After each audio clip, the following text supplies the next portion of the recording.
தசா சந்தி. தசா சந்தி என்றால் என்னன்னு சொல்லிட்டு பார்த்தீங்கன்னா, பொதுவாக ஒரு ஜாதகத்தில்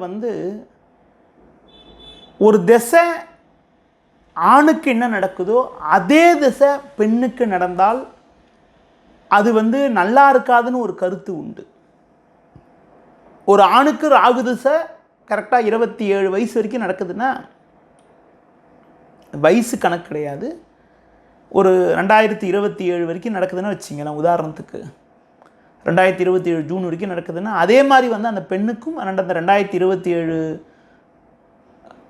கடைசி வரைக்கும் 2028 வரைக்குமோ 2029 வரைக்குமோ அதே ராகு திசை நடந்தால் அது பார்த்திங்கன்னா தசா சந்திப்புன்னு சொல்லலாம்.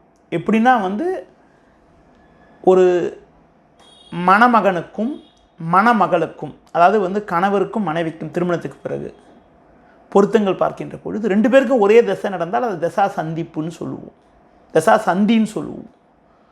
அந்த தசா சந்தி இருந்தால் 2 பேருக்கு நல்லதாக நடந்தால் நல்லதாகவே நடக்கும், 2 பேருக்கு கெடுதியாக நடந்தால் கெடுதியே நடக்கும்ன்ற ஒரு கருத்துக்காக வேண்டான்ற ஒரு கருத்தை சொன்னாங்க.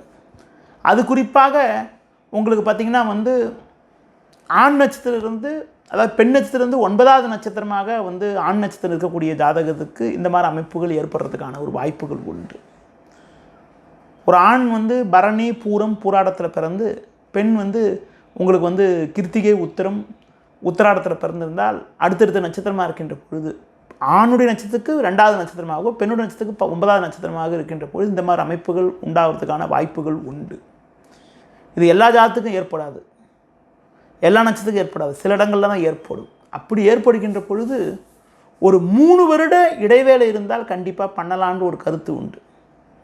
ஒரு ஆணுக்கு 2027 ராகு திசை முடியுதுன்னா, பெண்ணுக்கு 2030க்கு பிறகு ராகு திசை முடிகிற மாதிரி இருந்தாலோ 2024க்குள்ளேயே முடிஞ்சிட்டாலோ அது தசாசந்தின்னு சொல்ல முடியாது. அதாவது 3 வருட இடைவேளை இருக்கும் போது ஒருத்தருக்கு ஒரு திசை நடந்தால் இன்னொருத்தருக்கு அதே திசை நடந்தால் கூட ஒரே புக்தி நடக்காது, ஒரே திசை ஒரே புக்தி நடக்காது. அதனால் தசா சந்திப்பு பெரும்பாலும் நானாக அதிகமாக அதை எடுத்துக்கொள்கிறதில்லை.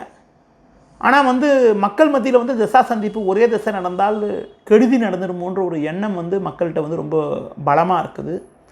அந்த கருத்துக்கு பார்த்தீங்கன்றால் உங்களுக்கு தசா சந்திப்பு 3 வருட இடைவேளை இருந்தால் தாராளமாக செய்யலாம்.